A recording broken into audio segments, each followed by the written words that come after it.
Jeanette Kuhl and Georges Lamam. I'll be saying a few more words about them in a minute, but I just want to first welcome you all to coming today. This is the celebration of this congregation passing the Apartheid-Free Communities Pledge. Really,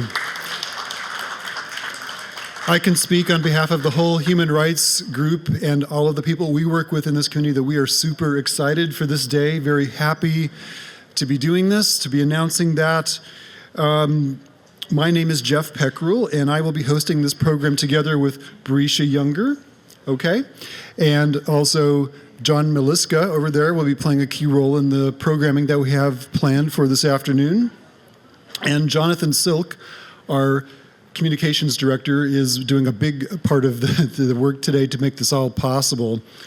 Okay, so this event is sponsored by our Human Rights Working Group, honoring our congregation's newly passed resolution to join the Apartheid-Free Communities movement. We wish to sincerely thank all our UUSF members who voted to take a moral stand and be in solidarity with Palestinian liberation. Our congregation is now part of the larger national and internationally recognized Apartheid-Free movement, consisting at this moment of 486 congregations across the country, organizations, and businesses. Later in the program, we plan to read the resolution and formally taking the pledge later in the program. We have some great short speeches planned for you today. We'll be hearing from the JVP, someone from their national board will be speaking to us. That's the Jewish Voice for Peace.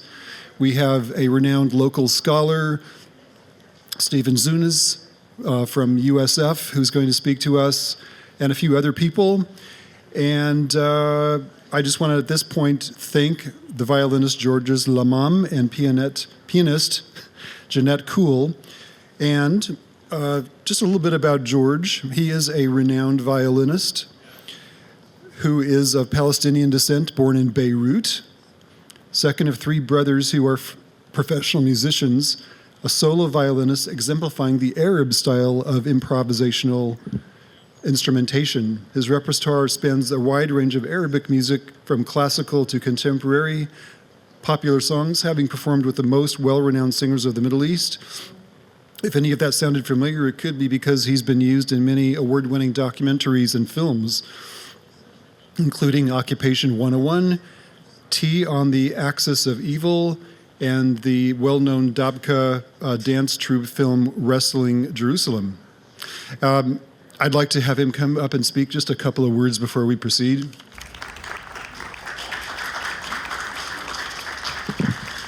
Thanks so much for inviting me here today.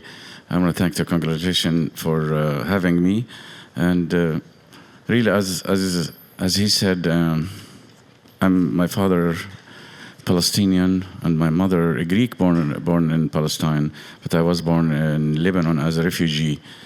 And I came to the United States in 1987, and I created a production company, so I produce music. And also I have 3 different groups I'm involved with, including my own Arabic classical ensemble. So if you need to check me out, my name is Georges Lamam, and George have S in the end, L-A-M-M-A-M. You can listen to my music all over the platforms, media platforms. So thank you again for having me here. We'll have Brescia come up in a minute. I forgot to make one announcement, which is that we have a Palestinian family from Bethlehem who are in the Bay Area, and they have some beautiful handcrafts for sale just outside the door. So if you didn't have a chance to look at those on your way in, please do take a look at those on the way leaving, and you can support what they're going through. And we may even have them speak about what it was like living under apartheid in Bethlehem before the program is over. So, Brescia? Just wanted to say a few words. I want to express gratitude to everyone who has made it possible for UUSF to be an apartheid-free congregation. To those who have worked so hard to make this possible, to the members of the Human Rights Working Group, in particular Dolores, Jeff, Bruce, John, Melvin, and many others who worked steadfastly and took courageous action when it felt potentially safer to blend in with the status quo or remain silent, who continued working even when things did not look promising. And to everyone who showed up and voted for and supported this, we thank you. I, like many of you, have been deeply impacted by what has been going on in Palestine since October of last year. I'm someone who is a part of many different spiritual communities, and to witness how most of them have showed up for the times during a genocide was disappointing and resulted in disillusionment. Who is willing to uphold their values when they have something to lose, or when it isn't yet popular or widely accepted, when it matters the most? Witnessing a live stream genocide in Gaza has been the most horrific thing I've witnessed in my lifetime. To witness this and befriend families in Gaza and to hear their stories as they were seeking support and allies within the imperial core, while so few were willing to stand in solidarity and give that support, was maddening. I'm sure some of you here felt the same way. Within the dossier on Israeli apartheid, they speak about how this was occurring within American churches. On page 24, it says, among the churches that admit to the reality of Israeli oppression, there have been a variety of responses that fall short in addressing the root cause of the Palestinian suffering. They say that the use of the word apartheid is not helpful. It is true, by taking a clearly expressed stand against systemic injustice, bridges will be burned, especially with those who benefit from the status quo. There will be some sacrifice. The Latin etymology of the word sacrifice means to make holy. As I read those words in the dossier, I remembered a book I read a couple years ago by Rebecca Solnit, Call Them by Their True Names, wherein she states, once we call it by name, we can start having a real conversation about our priorities and values, because the revolt against brutality begins with the revolt against the language that hides that brutality. How important it is to call things by their true name. And I observed how so few places were willing to be forthright. During this time of disillusionment, I came across Martin Luther King Jr.'s letter from a Birmingham jail, where he was incarcerated for peacefully protesting segregation. He says, I must honestly reiterate that I have been disappointed with the church. I do not say this as one of those negative critics who can always find something wrong with the church.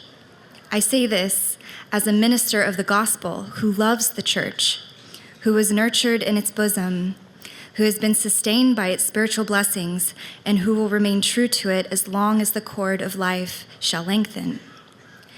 I felt we would be supported by the white church. I felt that the white ministers, priests, and rabbis of the South would be among our strongest allies. Instead, some have been outright opponents, refusing to understand the freedom movement and misrepresenting its leaders. All too many others have been more cautious than courageous and have remained silent behind the anesthetizing security of stained glass windows. In spite of my shattered dreams, I came to Birmingham with the hope that the white religious leadership of this community would see the justice of our cause and with deep moral concern would serve as the channel through which our just grievances could reach the power structure. I'd hoped that each of you would understand, but again, I've been disappointed. In the midst of blatant injustices inflicted upon the Negro, I have witnessed white churchmen stand on the sideline and mouth pious irrelevancies and sanctimonious trivialities. In the midst of a mighty struggle to rid our nation of racial and economic injustice, I have heard many ministers say, those are social issues with which the gospel has no real concern. And I have watched many churches commit themselves to a completely otherworldly religion, which makes a strange distinction between body and soul, between the sacred and the secular. His words rang true as I was witnessing the same thing occur today in many spiritual communities. Martin Luther King also called for the churches to break their silence about what was happening in Vietnam, stating that the United States government was the greatest purveyor of violence in the world today. He not only wanted segregation to end, but he was a radical visionary who understood how violence was being used to exploit the global South.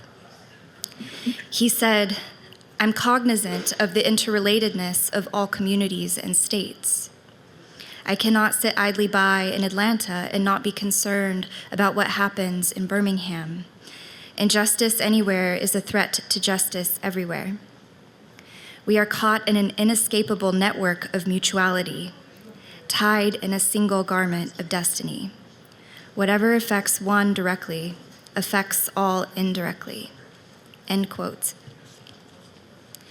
The West won the world not by the superiority of its ideas or values or religion, but rather by its superiority in applying organized violence. Westerners often forget this fact. Non-Westerners never do, says Samuel Huntington. As the ruling elite of our country continues to fund and profit from genocide and exploitation abroad, thank you for being a part of the internal awakening. As those within the imperial core begin to wake up and take political action, we can cause a larger ripple effect within society to cease contributing to the colonial and imperial violence around the globe that is destroying life on this planet. As MLK was calling out in his speech about Vietnam, today it is Palestine, Congo, Sudan, and so on. The climate crisis is ultimately playing out along colonial lines, with the #1 contributor of CO2 emissions being US militarism. We within the United States are in a powerful position to instigate change.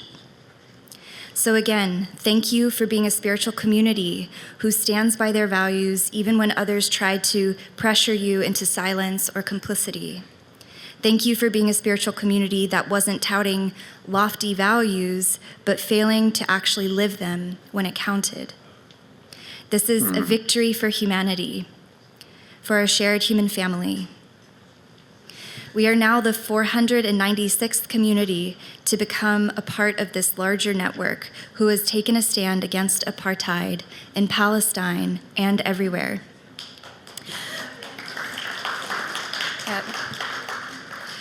We hope to be a ripple in a larger pond and that we can inspire others to join. It is important to show moral leadership in a time of deep harm and manipulation by our media and political leaders, and when so few have been willing to make something holy. Now that UUSF is officially an apartheid-free congregation, this opens up new avenues for bold activism for a free Palestine.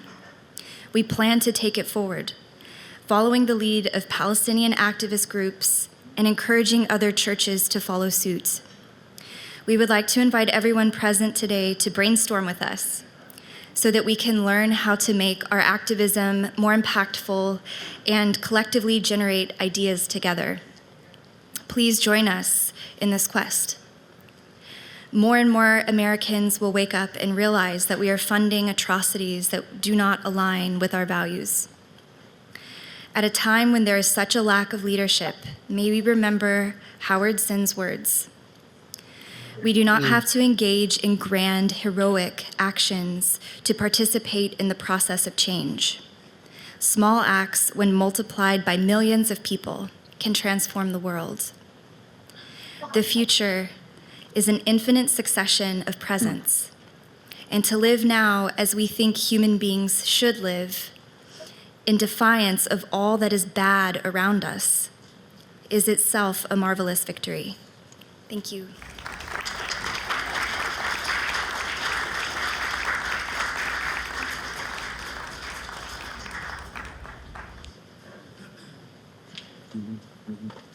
Thank you so much, Brisha. That was a beautiful speech, one that I really, really appreciate. Okay, we are now going to hear from esteemed scholar Stephen Zunas. He's a professor of Middle Eastern Studies in progress. at USF. I think he's remote somewhere else today. He's not with us. He's going to join us online. And we have been graced with his impactful, insightful analysis of the issues at play here many times at the forum. And now he's going to speak to us a little bit more briefly today. So thank you, Stephen Zunas. Well, thank you so much for inviting me, and thank all of you for being together for this really important gathering on a very important and impactful, I believe, initiative. Sorry I can't be with you in person, but this is my spring break, and my wife and I are on vacation right now. I am speaking to you from a parking lot where our EV is being charged here in San Luis Obispo. And by the way, what I'm about to say is based on a number of recent articles of mine. So if you would like a copy of those articles or be in my email list, perhaps you can give the organizers your email address and they will then forward it to me. I don't need to review the horrors that we have been seeing committed by the state of Israel, the genocide, the apartheid, the ethnic cleansing, and the like, and the support by our government of these policies and the links they have gone to justify it, including attacking the International Criminal Court, the International Court of Justice, Amnesty International, Human Rights Watch, and the like. And in fact, this has been a bipartisan initiative. But I think it's important to underscore that this is not new. This is not the first genocide the United States has supported. We think of Guatemala in the early 1980s and the US-backed military junta and their genocide against the indigenous peoples of the highlands. We think of Indonesia and the genocide against the East Timorese. Up to 200,000 people died there, going back to 1971 and US support for Pakistan and its genocide in Bangladesh. And there are other examples as well. And similarly, if you look at those cases, the United States, the governments involved would similarly attack the United Nations and its institutions, including the International Court of Justice, who ruled in on our illegal intervention in Central America, and charges that Amnesty International and Human Rights Watch were somehow biased. Again, what we're seeing regarding Israel and Palestine is not new, and it's important. And indeed, that's the first time we support apartheid. You remember the Reagan's backing of the white minority regime and the strident opposition, even among some Democrats, of BDS initiatives during that time. And I think it's important to underscore this because the problem is not just the Zionist lobby. I mean, even if there was no Zionist lobby, I think our policy, frankly, towards Israel-Palestine would be very much this. The lobby has made it more difficult to challenge the policy in all various ways. I'm sure most people here are familiar with. But to assume that the U.S. would have a foreign policy towards the Middle East that was more centered around human rights, international law, and that kind of thing, when frankly, when has U.S. had foreign policy based on those principles, except to use against violators of those principles we don't like Russia. I think it's important to look at that in the broader context. And in doing so, I think we can look back at lessons from previous struggles about how we fought and overcame them, including the important role of the liberal and mainline churches. Now, I want to look at some of the tactics that were used in the past and what we can learn from them. Obviously, there is BDS, boycott, divestment, sanctions, the movement on that ended up being critically important in ending apartheid in South Africa. The international sanctions did play a critical role in that. There's some differences. I mean, at the time in the 1970s and 80s, when the BDS campaign on South Africa really took off, foreign direct investment was the main way the United States was supporting the South African regime. We hadn't provided any military aid or direct strategic assistance since the early 1960s. Whereas direct foreign investment in Israel and the occupied territories, that's frankly pretty far down the list. In terms of other ways, the United States is supporting the Israeli government, including the tens of billions of dollars of unconditional military aid. Now, one thing nice about BDS is it's something that individuals can do and organizations can do. We don't have to wait for the government to change its policies. But I think we also have to recognize that there are limits in the case of Israel regarding BDS, and again, to focus on ending the arms trade and other issues that as well. Another difference in terms is regarding solidarity. I mean, in terms of the revolutionary movements in Central America, if you look at Vietnam, if you look at Southern Africa, some of these movements may have been a little more militaristic and authoritarian for some of our tastes, but many of us saw them as legitimate national liberation struggles that were worth showing solidarity with. And unfortunately, in terms of Palestine, we have the corrupt Palestine Authority, and we have Hamas, which is a reactionary terrorist group that that does not deserve our direct support, even as we support the Palestinian people and oppose what Israel's doing. And the other big difference, of course, is that Israel is the world's only Jewish state. So there are a lot of liberals and others who are very, very defensive about criticisms of Israel. And and obviously we know how anti-Semitism has been weaponized and all that kind of thing.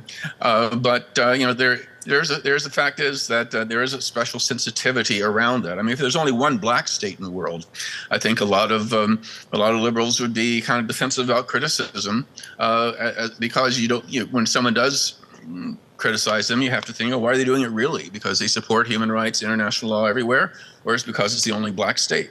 And I think similarly, there are a lot of people who have some confusion around Israel being the only Jewish state. So again, it doesn't mean we shouldn't hold off on our criticism, that we should be sensitive to this and to be willing to call out anti-Semitism when it does raise its ugly head. And again, most of the criticisms of anti-Semitism are totally unfair, unfounded, or being used in a McCarthyistic kind of manner, but occasionally they're real, and we need to acknowledge that and be clear that we do not support that kind of thing and be willing to condemn it. Now, I want to turn the final difference I want to mention in terms of when comparing to Central America, Vietnam, Southern Africa, and other cases, is that in most of these issues, at least for the latter part of the time, most congressional Democrats were on our side. These are policies being pursued by Republican administrations. But in this case, the majority of Democrats, at least in Congress, are not on our side. And indeed, they are siding with Trump on questions of military aid to Israel, attacks on the United Nations, opposition to BDS, and that kind of thing. But what's striking is that in terms of rank and file Democrats, we are the majority. At least 80% of Democrats, according to polls, oppose unconditional military aid to Israel, whereas at least 80% of Democratic members of Congress support unconditional military aid. There's no other issue where there's such a huge gap, and we need to really push this that there's that they are not representing us, that they are siding with Trump against the majority of their constituents, and I'm not saying we don't have to sometimes support Democrats to keep the Republicans out of power, particularly as they've gotten more and more authoritarian. But we do really need to pressure these Democrats, support primary challengers, and pressure a lot of liberal groups to perhaps withhold their endorsements or condition their endorsements on Democrats siding with the majority who support human rights, international law. One big hope I see recently is among young people, that young people overwhelmingly oppose U.S. support for Israel and the occupation.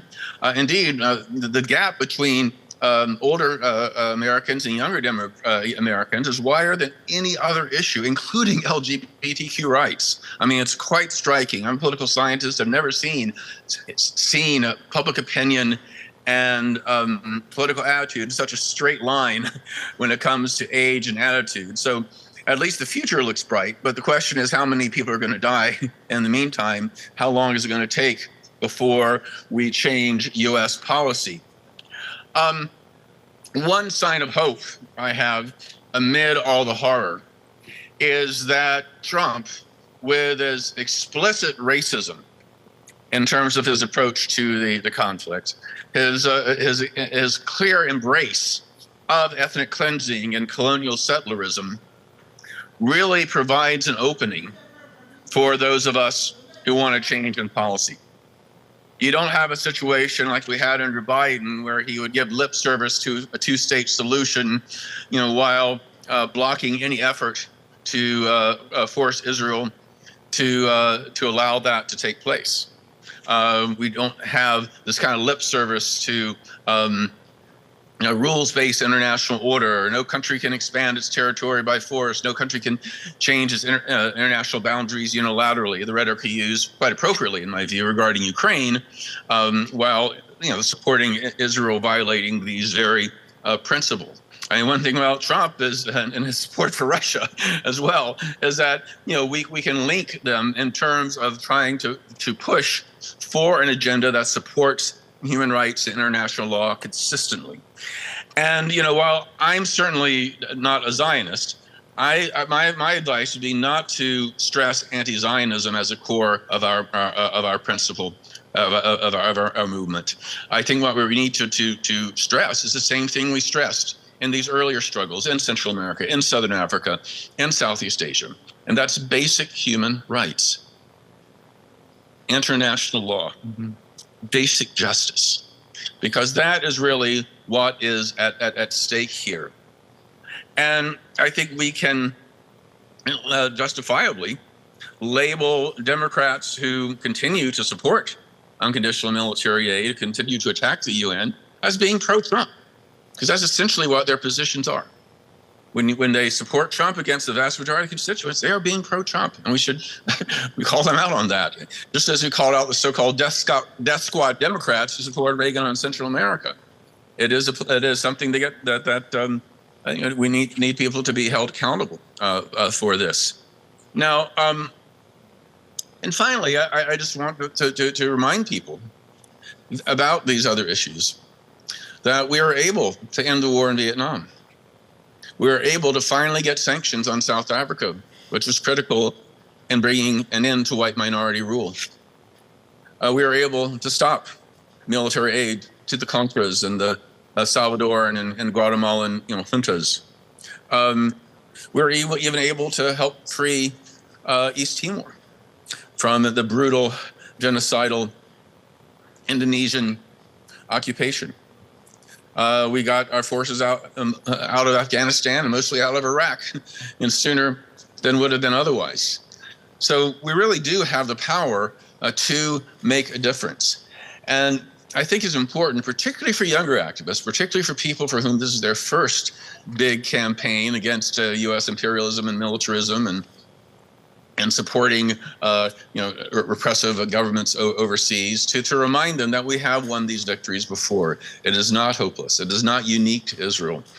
And that, and perhaps those of us who are elders, can, if they're open to it, provide some tips about these previous struggles and what worked and what didn't, and in turn empower people to realize that they really can make a difference. They really can change policy. They really can embrace the values that our country supposedly believes in, the rule of law, and human rights, and the and basic principles of justice, and apply these to Israel and Palestine, as we have successfully forced our governments, our previous administrations, to apply them in other conflict areas around the world.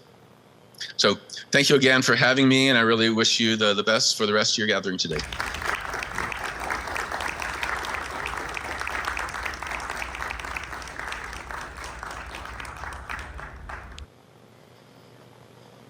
And now I would like to introduce Lisa Raffel from Jewish Voice for Peace. Thank you for inviting me to speak on behalf of Jewish Voice for Peace. First, I want to thank you here at the Unitarian Universalist Church. And I also applaud you for making the pledge to be an apartheid-free community. Really a great accomplishment. It's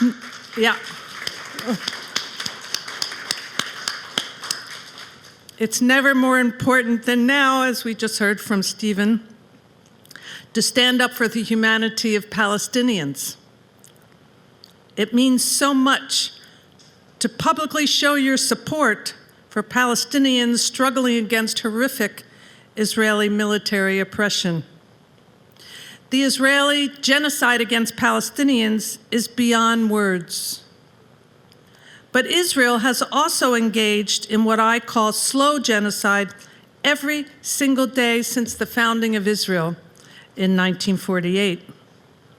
Every single day, Israelis murder Palestinians just for walking on the street or for daring to engage in nonviolent protest against their inhumane conditions. So thank you. Your pledge deserves this big celebration. It is never more important than now to take the next steps to building on this pledge. This solidarity work is vital to support Palestinians' basic human rights, their right to social justice and self-determination, and to live a livable life. Things will not change overnight, but nothing will change unless we make it happen. I would like to briefly mention a few suggestions for how you can take the next steps, how to build on this first step of making a pledge to be an apartheid-free community, and to go bigger and bolder.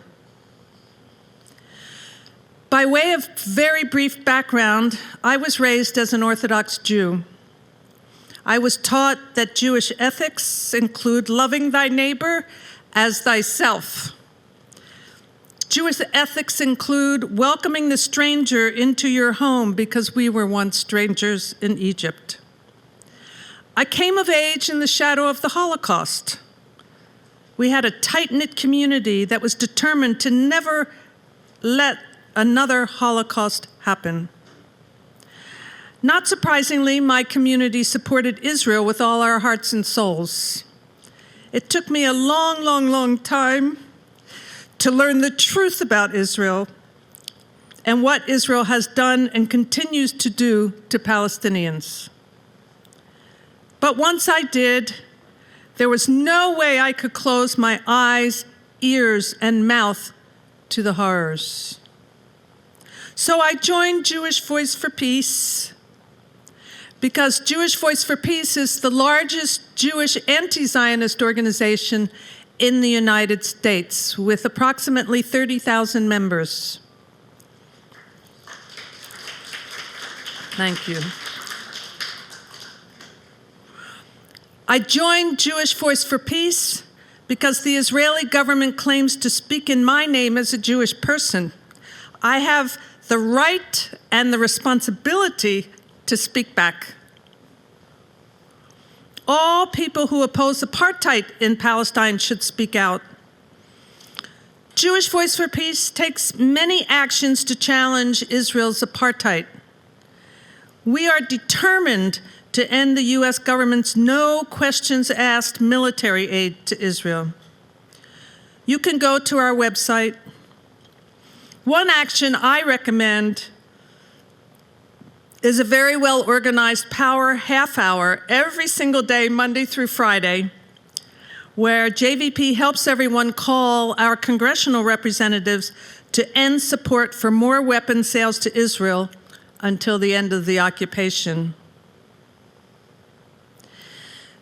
The most recent horror, of course, you might have already heard 2 days ago, Israel has put a total blockade on food aid to people starving in Gaza despite the ceasefire. Netanyahu had the chutzpah to say that Palestinians are getting too fat. It is unbelievable, isn't it? It's crueler than cruel. It's unbelievable. And I think because Netanyahu consulted with Trump and got the okay to do this blockade, I think Trump also gives Netanyahu permission to be crueler than cruel. Another step I highly recommend is to get our local governments, in this case San Francisco, to actually divest from weapons manufacturers and companies that ship weapons to Israel. Just recently, Alameda County, you might know, developed an ethical divestment policy and initiated immediate divestment from Caterpillar, Inc. to the tune of $32 million, whose bulldozers are the ones used to destroy Palestinian homes, schools, and hospitals in the West Bank. You can see a vivid display of their work, their destruction, in the Oscar-winning documentary No Other Land. Caterpillar, the world's largest manufacturer of construction equipment, has long faced criticism for its role in the destruction of Palestine, including infrastructure and agriculture as well, and also their role in the U.S. prison industrial complex, border militarization, and immigration detention centers. Alameda County follows the lead of the Hayward City Council, which divested $1.6 million from Caterpillar, also from Intel, Chevron, and Hyundai in response to community demands. We can do this. We can do this. There are other companies that produce military weapons right here in the Bay Area, weapons that end up in the Israeli military that you could also build a campaign around, including most prominently Lockheed Martin and Scient being the best known, but there are others. We can do this. We can do this. You could also consider joining with the Arab Resource and Organizing Center to protest shipping companies like Maersk, who ship the military weapons to Israel. We can do this. It is being done. Another campaign of Jewish Voice for Peace is to tell people to not buy Israeli bonds. If your organization or others you know, or even individuals, have bought Israeli bonds, you can explain that there is a campaign to have people divest from those bonds because they directly support the Israeli occupation. You could also, another campaign is to urge local stores not to sell Israeli products. Recently, Elliot Hellman, who is here today, pulled me into this campaign that takes place every year shortly before Ramadan.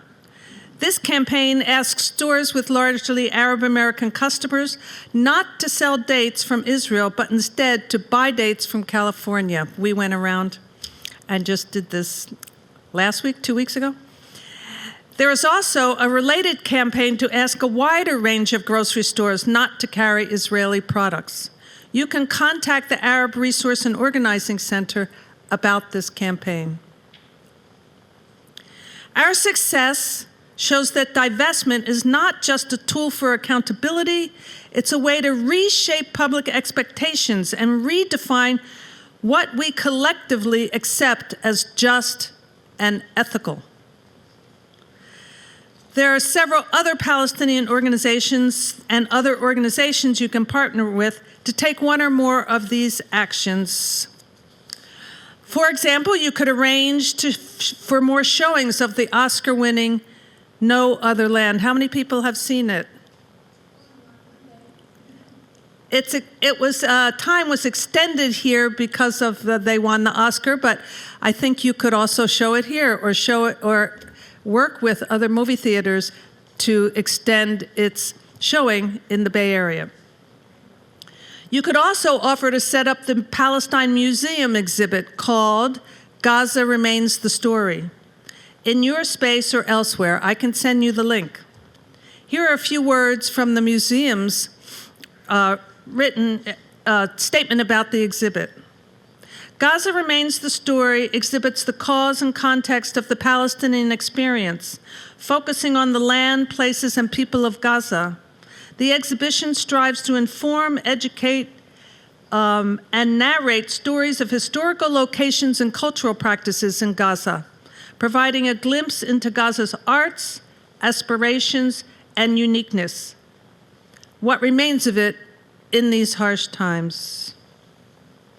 I also urge you, I'm a university professor, I also urge you to team up with university groups like Faculty for Justice in Palestine or the JVP groups on campuses to address the horrific suppression of speech about Palestine, just beyond belief. Yes, horrific, and more than a disappointment, it's, yeah, I don't have words for it. To do that in the university, to expel students, deny faculty the right to even step on their own campus, to make sure students don't graduate, to not stop the Department of Justice from deporting international students who have protested. It's disgusting.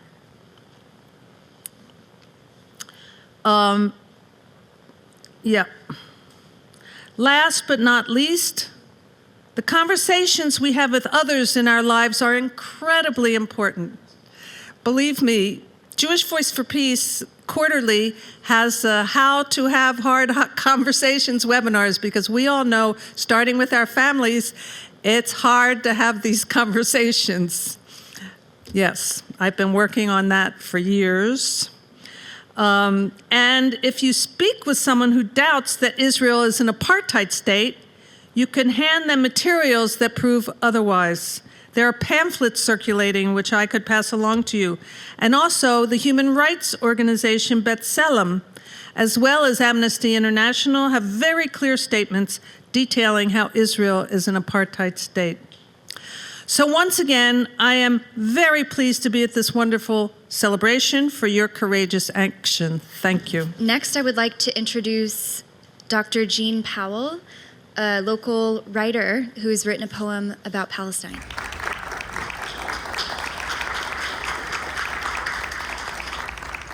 I have two short poems.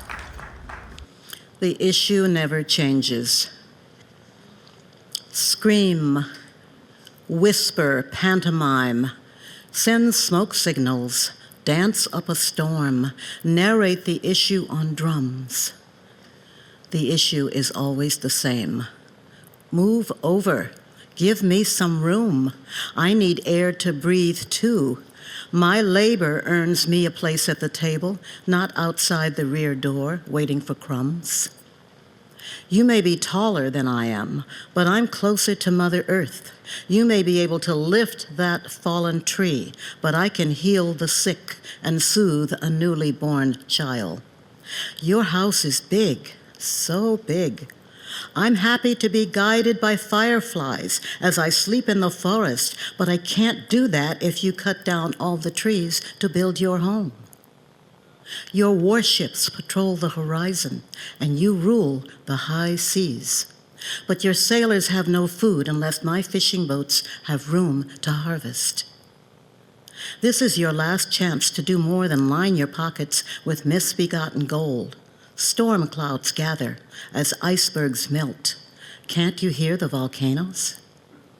Oh, I see. Now I understand. You only hear your own screams through the smoke and ashes. No one else can get through. This is for the children of Palestine, especially Gaza. Ribbons of phosphorus empty your arms of all they own, all they ever owned.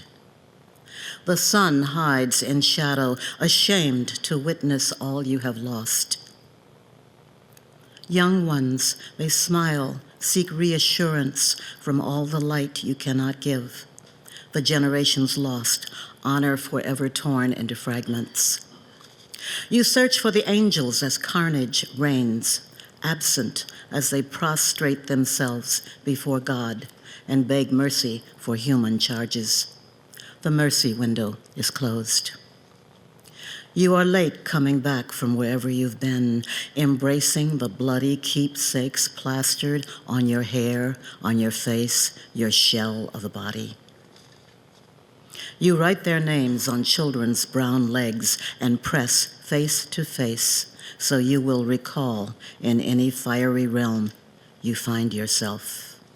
And the rocket's red glare, the bombs bursting in air. Shrieking bleeds into sunken eyelids. Wailing of ancestors pierces the smoke. Olive wood teething rings burst into flame. Thank you, Jean. Those were lovely poems. At Forum this morning, we had a pair of presentations by Dr. Michael Cooper and by Nadia Mashasha. She is from an organization called HEAL. Michael Cooper had a career as a pediatric cardiologist at UCSF for 40 years. He's also the author of historical fiction, and he's written a pair of books that are kind of about the twilight of the Ottoman Empire and what was going on in the Middle East around that period of time. And so what we're going to do now is kind of a condensed version of the forum presentation. You'll learn a little bit about his book and the context for why he's written it, and also about this wonderful organization called HEAL. So Michael Cooper, please.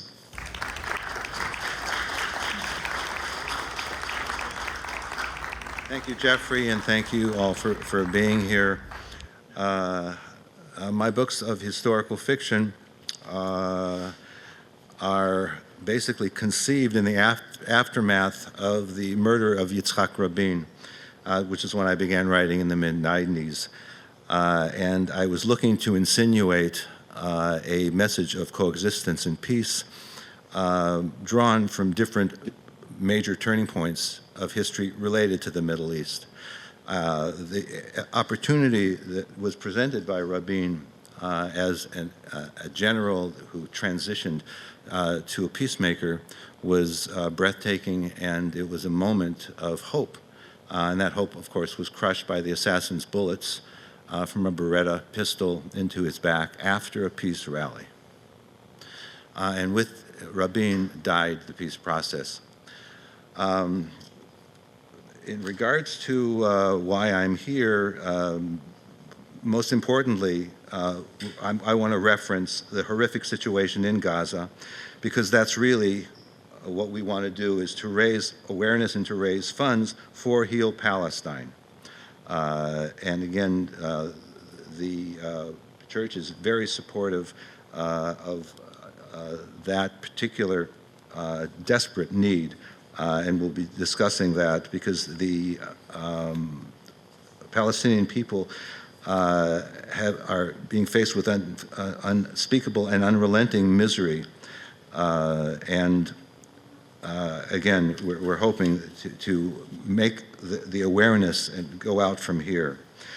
If we're talking about Palestine, why am I here and why am I speaking about historical fiction? And the reason I'm here is, again, as Jeff said, I'm a pediatric cardiologist, and I've been doing volunteer missions, medical missions, for almost 20 years for Palestinian children who didn't have access to care.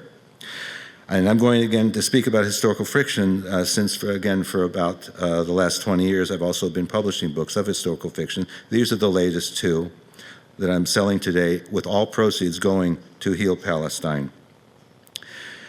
I also uncover bits of hidden history. I'm going to give you an example of one of those in a minute. But I feel that by really finding these amazing bits of hidden history, we really enhance our understanding of different historical moments. And I hope to bring people to some awareness that there may be hope to resolve what appears otherwise to be a truly horrible and insoluble conflict. Let's move along, Jeff. Okay, actually, go back. Yeah. So I do a very quick reading because I just want to highlight this man here, Kaiser Wilhelm II of the Imperial German Empire. Historically, he had a beautiful estate, the Athelion, on the island of Corfu, that you can see there off the Greek Ionian coast. And I have a moment here where he is meeting a British treasure hunter, and he's basically explaining to this treasure hunter why he wants to involve him in the project. Again, hidden history that Germany's Kaiser really looked upon the Ottoman Empire as something that he could co-opt. And he really wanted, as he frequently said, a place in the sun like his cousins had, especially George V in England. And so at this point, this treasure hunter asks, why am I here? What do you want from me? And so he says, looking out to sea, why don't you go to the next slide? I uphold a tradition of Holy Roman emperors that began with Charlemagne 1,000 years ago. Like Charlemagne and like Frederick before me, I am the Holy Roman Emperor. When I entered Jerusalem at the turn of the century as a guest of the Sultan, historical fact, I also claimed the title that Frederick bore, that of King of Jerusalem, historical fact. The Ottomans didn't care as long as I was willing to prop up their nominal control over what they believed to be their empire. And as for Jerusalem, Walker, I know the holy city holds a special place in your heart. He says, it does, sire. It's my greatest wish to return and continue my excavation of the Temple Mount, for which he was driven out of Jerusalem 3 years before. That is the reason you're here, Parker. It is indeed for the sake of Jerusalem and the full flowering of the Holy Roman Empire that I have summoned you, because Jerusalem will be the center of my Kaiserreich. Kaiserreich, sire? I don't understand. It's like this. Due to the efforts of my royal father, Otto von Bismarck, I inherited a unified Germany, the Kaiserreich, the flowering of the imperial German state, also known as the Second Reich. But I will push beyond that. The day approaches when I will add all of Arabia and Mesopotamia to my empire, with the diadem of Palestine and the crown jewel of Jerusalem. And on that glorious day, we will have forged the next manifestation of the Holy Roman Empire, the Third Reich, a German state that will thrive for 1,000 years. Here the Kaiser has sort of showed his cards, and I must say that for historians and for writers of historical fiction, Wilhelm provides a virtual buffet of bizarre character traits. Next slide, please. According to a preeminent German historian, this is his description. And I quote, "While Wilhelm was gifted with a quick understanding, he was at the same time superficial, hasty, restless, unable to relax, without any deeper level of seriousness, without any sense of sobriety. He was arrogant, uncontrollable, without any concern for balance and boundaries or even for reality and real problems. At the same time, he had a hyperactive sense of grievance and was desperate for applause and success. He was theatrical with an exaggerated bravado and a desire to show off." As we read, right there, as we read this description of the German Kaiser, just imagine what it would be like to live in the grip of the head of state, untethered by any restraint, who was able to rule by royal decree or by executive privilege. A monarch motivated only by the need to feed his own monumental ego. It's unsettling how the similarity sits here. Moving along, we want to thank you. Moving along. Okay, so this is the arena that we're looking at. And the book basically brings different threads together. Next slide, please. We have the Hashemites, Faisal and his father, the Sharif of Mecca. During the period here, the Hashemites were being courted both by the Germans, by the Ottomans, of course, and by the British.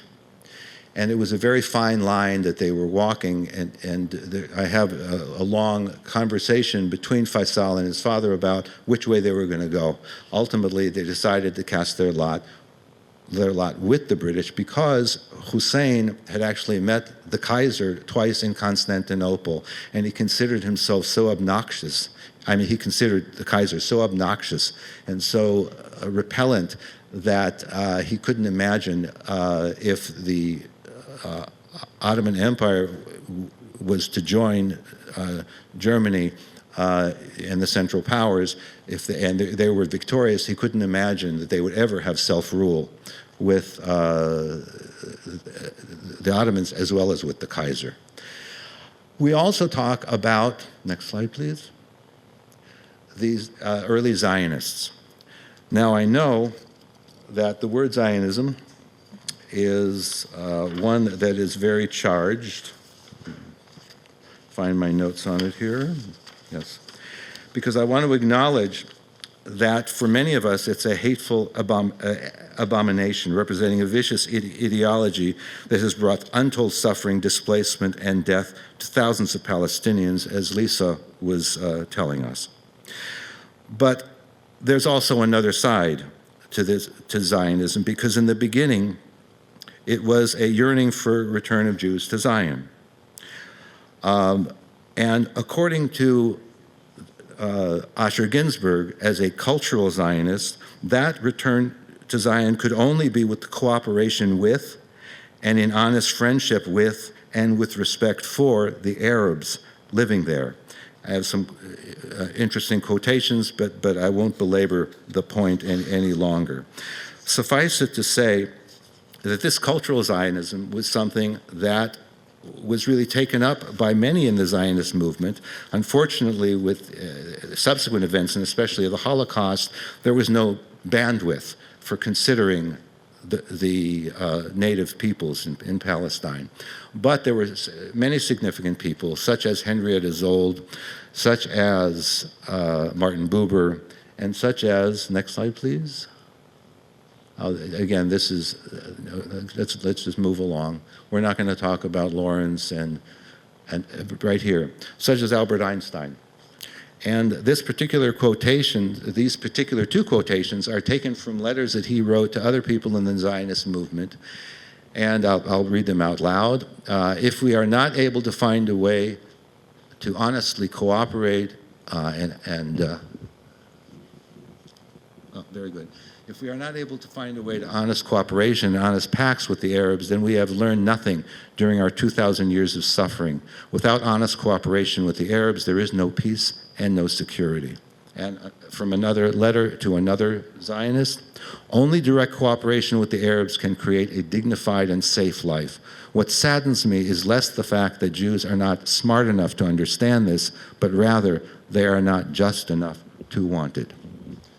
And this is the tragedy that we find now, and thank God for people like Jewish Voices for Peace. A wonderful voice also comes from Arundhati Roy. When she received this particular prize that's given to people who basically speak truth to power, she gave a very, very moving speech that began with what can possibly justify what Israel is doing, because she's speaking about the current situation. The answer is, of course, nothing. And that she ends with this: not all the power and money, not all the weapons and propaganda on earth can any longer hide the wound that is Palestine, the wound through which the whole world, including Israel, bleeds. And so we want to, briefly, let's move, let's hold stuck here for a second, just to accentuate where Gaza is, obviously, wedged between Egypt, Israel, and the Mediterranean. Great beachfront property. You can see the main centers that are become part of the conversation: the Gaza City, Khan Yunis, and Rafah.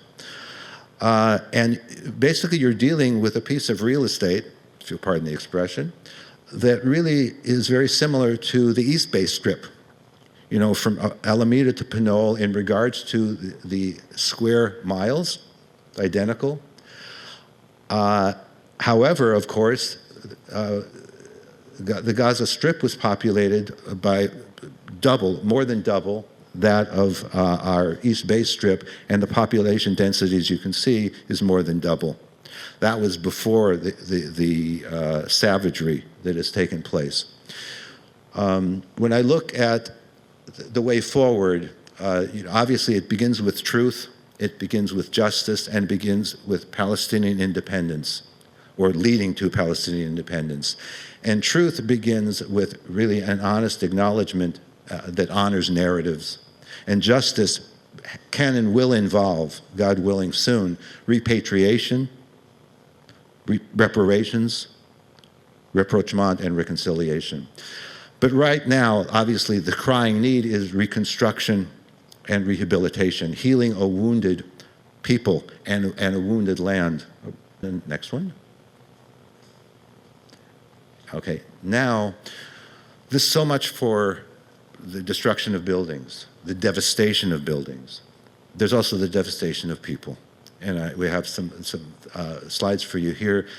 There's nothing graphic and shocking other than just the human suffering that's so evident, and the nobility of a people under siege.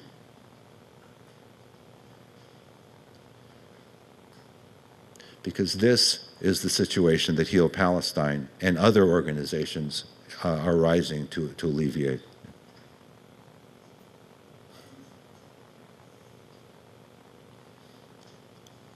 So the rage, the sadness, the hurt are evident. Thank you.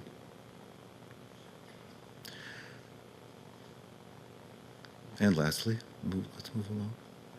Okay, so as some of you may know, we're coming up to Holocaust Remembrance Day, April 21. And many of the people who speak out against genocide say never again. And there are people, many Jews, who are saying never again, as if what's going on now isn't something that relates to this cry of never again. This is taken from the organizers. Together we bear witness for those who endured genocide and honor the survivors and all those whose lives were changed beyond recognition, but somehow that doesn't translate into a recognition of what's going on right now. Again, the 80th anniversary of Auschwitz liberation is also being honored. The 30th anniversary of Bosnian genocide, of course, what's not being mentioned is the second year of the Gazan genocide. That basically is what I wanted to share. Clearly, health involves support the needs of health in the sector in Palestine, and obviously it is beyond belief the need for basic medical care, certainly for traumatic injury that is being inflicted upon these people. And as Nadia told us this morning, in her presentation about Heal Palestine, they are able to basically just bring in food, just try to bring in medication, because all the infrastructure is gone in regards to Gaza. There are virtually no functioning hospitals. And doctors are operating without anesthetics, sometimes on the floor. The only light they have sometimes is their cell phones. And so it's a situation that's beyond unspeakable in regards to health. Right now in Gaza, it's almost counterintuitive to even use the word health. There's so much suffering. Education relates to rebuilding Gaza's educational system. You saw the devastation of the university, including the complete destruction of libraries.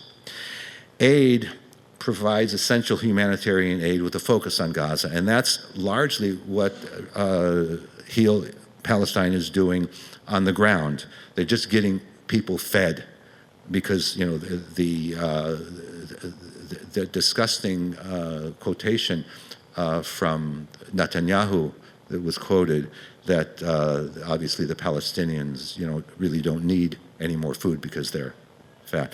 That is so profoundly obscene, words fail me. Also, in related to health, is the fact that they are able to evacuate wounded children, evacuate shattered limbs out of the country, either into Egypt or into Europe or to the United States or UK, in order to provide care. And that's something that's very difficult to do under the circumstances, but they're working ceaselessly to do it. And in regards to leadership, mentoring Palestinian children over the long term, and again, counseling them. You saw on the faces of especially the children in the few photographs I showed, what that does to a child is it cannot be estimated. It's unrelentingly tragic and horrific. And the wounds, the physical wounds are bad enough. The psychic wounds, I can't imagine either.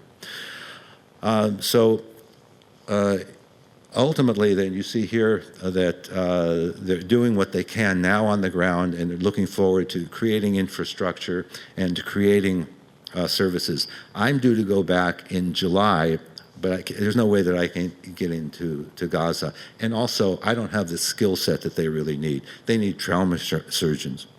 They need orthopedic surgeons. They need plastic surgeons. And they need, of course, emergency physicians. As a pediatric cardiologist, I can't even hear murmurs, because of all the ordnance exploding. I wouldn't be able to use my stethoscope. I'm hoping to go to the West Bank, but now that there's a, in quotation marks, ceasefire of sorts in Gaza, Netanyahu has turned his wrath on the West Bank. And so now that has become somewhat of a war zone as well. So I don't know that when I go in July, I'll even be able to get in. But that's the state of things. And so we certainly support any efforts on behalf of this suffering people, and I applaud you and welcome your support as well through Heal Palestine or other organizations that struggle and try to fill this gap and stand in the breach between extermination and hopefully a better future. Thank you.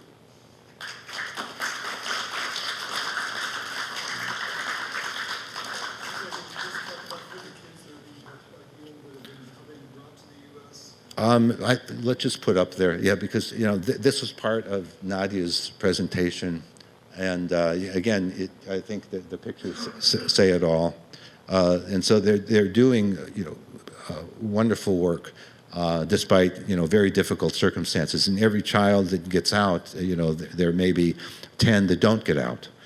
But they're doing what they can, and a lot of these kids are being treated outside.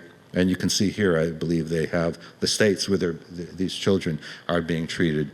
And the volunteer services on the part of physicians and the part of some hospital networks is invaluable, because the needs are unbelievably huge, from the standpoint of wheelchairs or prostheses and all the kinds of sad reparations of bodies that will never be whole. But they do their best they can. Anyway, so everything today, the food we eat, as well as the books we sell, or the donations that you may make, all this will go to Heal Palestine to help in this situation that we face. Thank you.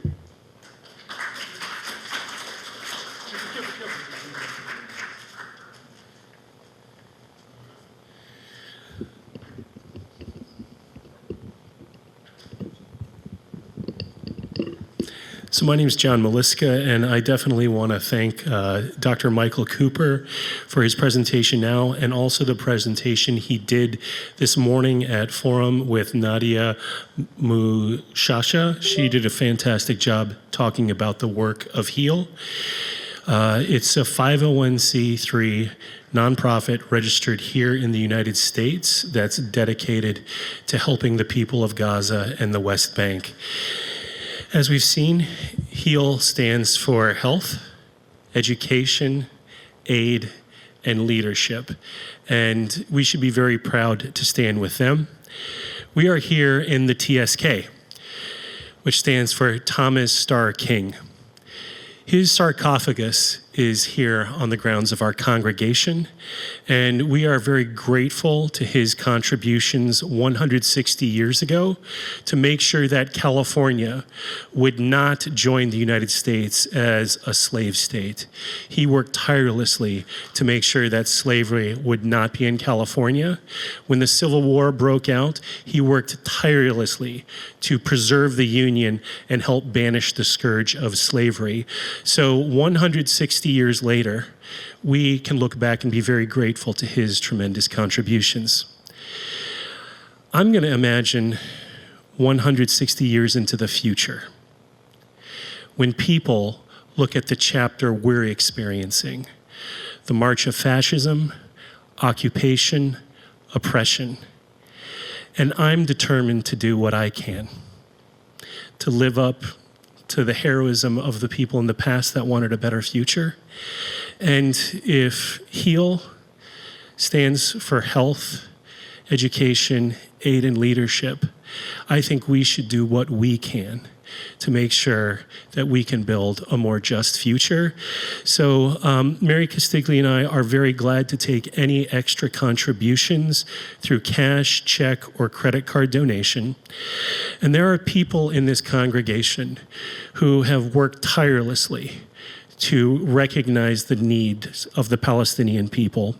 And they've pledged that the donations that we raise for HEAL today will be matched. So if you are able to make any more contributions to HEAL, your contributions will be doubled. Thank you so much.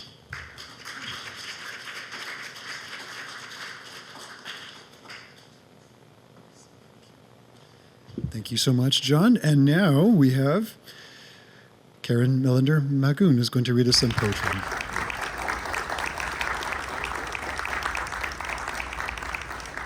Thank you so much. Oops. Yeah. Okay. I guess I got it. Okay. Thank you.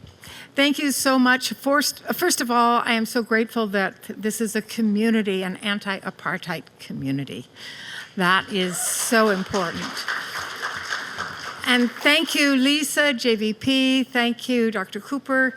Thank you, all of you who have spoken for HEAL and for peace. And I remember the mention of Rabin and his assassination. I was supposed to do an event the very night and the very day that he was assassinated, and decided to do a song by Poulenc, which was not planned. And the end of it is, "On a brisé tous les fusils," which means they have broken all their weapons. And it is a song that has just been with me so much of my life, because that's exactly what I want the whole world to do. And so that I remember Rabin as being someone who wanted peace and who also probably would have wanted the whole world to disarm. What I am going to do now is just one poem, which is called "I Am Palestine." I am Palestine. I live between the Mediterranean Sea and the Jordan River. My arms embrace Egypt, Syria, and Arabia.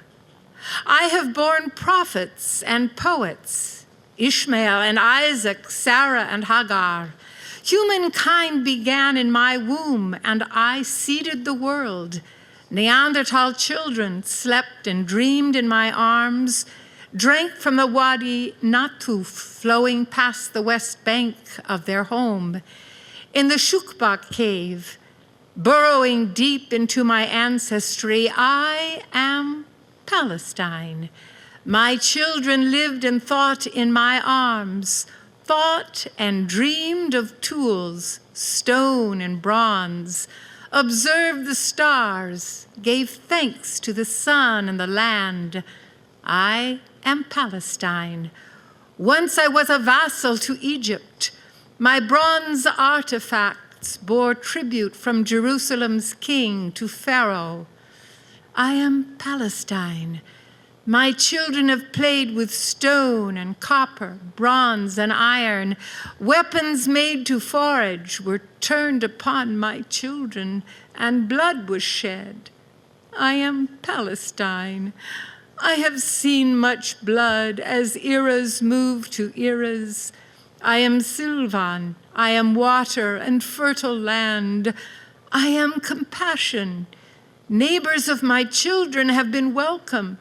Ideas have been welcome. Edom, Ammon, and Moab, ruled by King Sihon, lived in peace within my arms.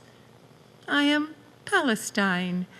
My peace has shed my blood. O tribe of Joseph from Kadesh, why could you not live in peace with Palestine? I am Palestine. I see tribe upon tribe come to feast upon my land, suckle at my breasts and rape my peace. Foreign greed would make me pawn to war, crush my history, break my bones, feed them to my enemies. I am Palestine. I grow new bones. My children are murdered, buried in rubble, starved and imprisoned by walls of stone and steel and hatred. I have seen stones and bronze and iron crushed in my arms, buried in my soils. I am Palestine. I cannot be destroyed. My bones are made of angel dust. Angel's blood flows back into my veins. I am Palestine. Thank you, Karen. What a beautiful and moving poem. I would like to now welcome Allison Tanner, Reverend Allison Tanner from the Lakeshore Baptist Church, who's going to speak to us more about what it means to be an apartheid-free community.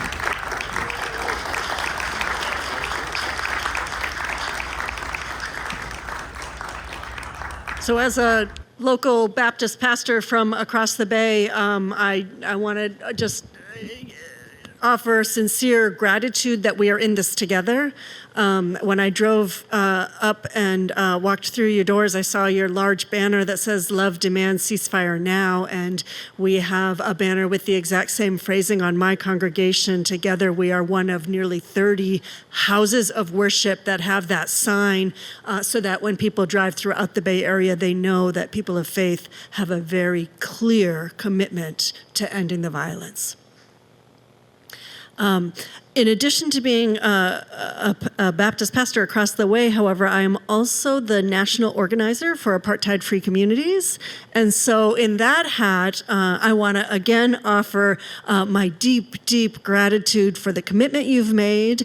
I want to note that you are one of nearly 500 communities who have already taken this pledge. And as you know, it's a communal pledge, so it takes a little while to go through the process. Because of that, that represents more than 1 million people that have already taken this pledge as a North American commitment to make very clear our refusal to accept apartheid regimes and our acknowledgement that we have a responsibility when international law is broken to hold the perpetrators accountable. Of course, that may be our own government we have to hold accountable as well, and let's acknowledge that, and we have a role to play. I also want to mention that you are one of 91 congregations, communities of faith that have taken this pledge, and these are communities like yours who gather because they worship together, but they recognize that to live out the faith that they practice on a week-to-week basis demands that they say something in this moment. And so, to that end, I would like to actually present you with a few posters. I don't know who wants to come up and take them.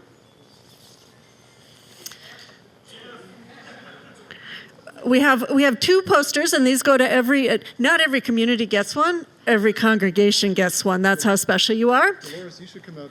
Yeah. I have two of them, so you know. The first one says, we've joined the movement to oppose Israeli apartheid. We're an apartheid-free congregation, and that's for you to hang up internally to remind yourselves and those you worship with of the collective commitment that you've made. The other poster, and you can choose where this goes, but it says, join the movement to end Israeli apartheid. And it's a reminder of the ongoing invitation to continue to spread the word. And on this, I do have to say, so I was here about 2 months ago to present on Apartheid-Free Communities. I don't know how many of you might have been here to hear me. Someone there took a card and took it upon themselves to take it to Church for the Fellowship of All Peoples, because you have a lot that you do together, and they signed the pledge, and I know that that was because of your community spreading the word. So I want to give you a shout out for that, and keep spreading the word. And then finally, I do have a handy tote bag filled with a little more swag, and you guys can fight over all the different pieces. Finally, let me just say that Apartheid-Free Communities is a network of communities that have made this commitment, and we are working together to seek to live out our commitment. We recognize that every community lives it out in different ways, and Lisa gave you some great ways to think about living it out. Of course, you can live it out with other UU communities, and you can see who they are online. You can live it out with other Bay Area communities, and you can see on our map different communities like that. But the goal of networking is to say we are here for one another. So if you need support, let the network know. It is a way to say we are stronger together. So if you're engaging in action, let the community know, and we can work together and pool our collective people power to end the evil of Israeli apartheid backed by the United States government. Absolutely. So now we are at the moment we've all been waiting for we're going to take the community pledge now. So Brisha, would you come back, please? All right, our resolution, UUSF Apartheid-Free Congregation. Whereas Israel has for 68 years illegally occupied lands designated under the 1948 United Nations partition as the Palestinian homeland. And whereas the United States is the biggest source of military armaments and funding for Israel's illegal occupation, and Israel's main source of political and diplomatic cover to continue that occupation, and thus we as citizens of the United States bear a special responsibility regarding that continued illegal occupation and its apartheid system. And whereas more than 430 communities in the United States, which include Protestant, Catholic, Quaker, Jewish, Unitarian Universalist, and other religious organizations, have joined a movement to condemn Israel's racist system in Israel proper and the apartheid system in the occupied territories.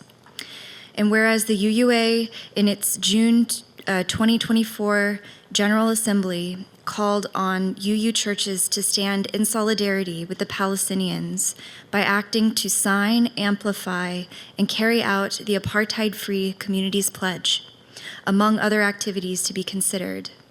Now, therefore, be it resolved that First Unitarian Universalist Society of San Francisco become a part of the Apartheid-Free Communities by agreeing to abide by the following pledge. And so please stand, and I will say the first part and repeat after me. We affirm our commitment to freedom, justice, and equality for the Palestinian people and all people. We affirm our commitment to freedom, justice, and equality for the Palestinian people and all people. We oppose all forms of racism, bigotry, discrimination, and oppression. We oppose all forms of racism, bigotry, discrimination, and oppression. We declare ourselves an apartheid-free congregation, and to that end, we declare ourselves an apartheid-free congregation, and to that end, we pledge to join others in working to end all support to Israel's apartheid regime, settler colonialism, and military occupation. We pledge to join others in working to end all support to Israel's apartheid regime, settler colonialism, and military occupation.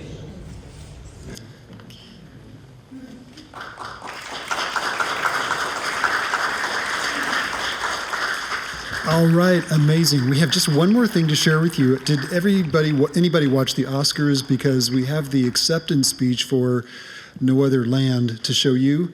I think we'll do that first, and then I think we have a couple of people who want to make a comment or something. Let me just quickly show this. It lasts about 2 minutes. No Other Land.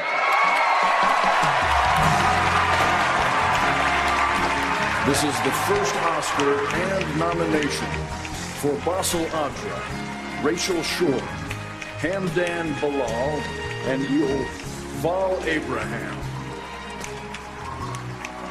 Thank you to the Academy for the award. It's such a big honor for the four of us, and everybody supported us for this documentary.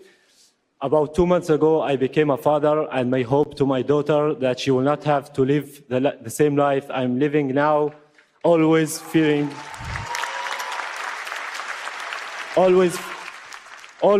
settlers' violence, home demolitions, and forest spill displacements that my community, Masafriyatta, is living and facing every day under the Israeli occupation.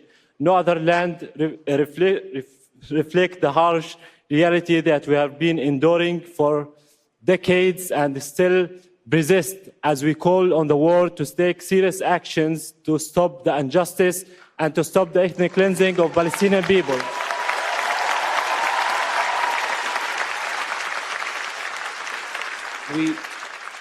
We made this film, Palestinians and Israelis, because together our voices are stronger. We see each other, the atrocious destruction of Gaza and its people, which must end, the Israeli hostages brutally taken in the crime of October 7th, which must be freed. When I look at Bassel, I see my brother, but we are unequal. We live in a regime where I am free under civilian law, and Bassel is under military laws that destroy his life and he cannot control. There is a different path, a political solution without ethnic supremacy, with national rights for both of our people. And I have to say, as I am here, the foreign policy in this country is helping to block this path. And, you know, why? Can't you see that we are intertwined? That my people can be truly safe if Bassel's people are truly free and safe? There is another way. It's not too late for life, for the living. There is no other way. Thank you. Rachel Shore, Hamdan Bilal, Sigal Yehuda, Close Up Initiative, Anifabini. I think we'll have a few closing remarks from John, but I also want to say that if any of you were inspired to work with us on this issue, we really would welcome the help, okay? So the Human Rights Working Group has a monthly meeting. I'm going to have this signed up sheet on the table over there, and just please sign it and connect with us, and we'd love to work with you. Jeff, thank you very much. So we are still in the middle of tabulating. I'm not very good at math, so I'm having to use a calculator here. So while I'm finishing up the tabulation, we would like to hear from a friend from outside the community who has gone to so many events, who's helped us inside our community, and she has a couple quick announcements. Would you give a warm welcome to Andrea Chan?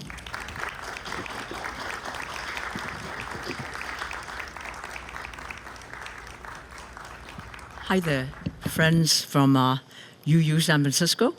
Thank you for co-sponsoring and co-hosting Friends of Standing Together events. Friends of Standing Together is the local group of Standing Together organization inside Israel, which is an organization of Israeli Palestinians and Israeli Jews inside Israel, fighting against the occupation for the end of the war, for equality and safety for both people. And in the spirit of what the co-director of No Other Land movie that we just saw. There are 2 more events coming up. So, you know, this event is Parent Circle. It is members of families who have lost the most precious thing to them, their own kids, their own mother, and they come together to say, no revenge. We want to see each other as human beings. We want to end the occupation, and that is their form of co-resistance.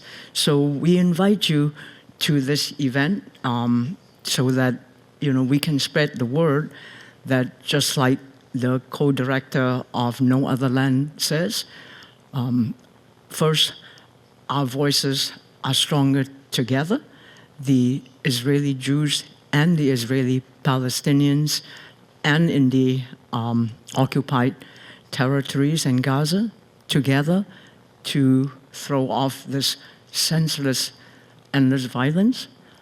And the second point is that, can't you see that we are commingled, that for Basel's people to be free, for the Palestinian people to be free and secure, means that for Israeli Jews, that's their road to security, not forever war. So the second event is the movie that is playing at the Roxy is from Combatants for Peace. Again, former combatants who are Palestinian and Israeli Jews. And they come together to now fight for peace, not just pro-Palestinian or pro-Israel. It is pro-peace.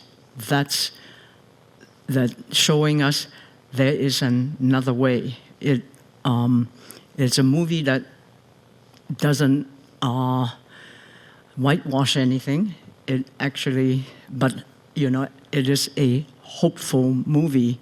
So please feel welcome. There are 3 showings at the Roxy. If you go to the Roxy URL and look for There Is Another Way, you will see the 3 showings with the director and the activists from Combatants from Peace speaking afterwards. So thank you.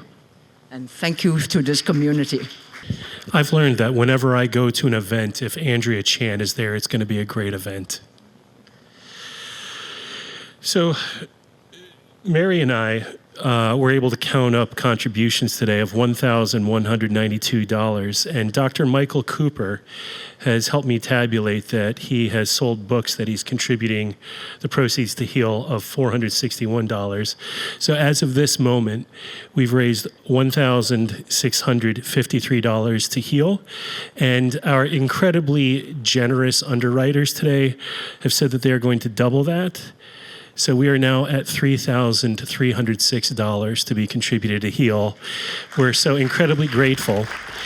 And Mary and I will still collect credit card, check, and cash contributions if you want to further add to that total. So thank you so much for your incredible support today. All right, thank you all for coming today. This was a wonderful event. I want to especially thank Dolores. Is she in the room right now? She stepped out because she's always doing something. Dolores is kind of the foundation of our group in many ways. She's just so organized and planning, and she had a lot to do with this wonderful event today. So thank you, Dolores, wherever you are. And thank you all for coming. Looking forward to working with you to take this pledge to the next level in the future, okay? Thanks.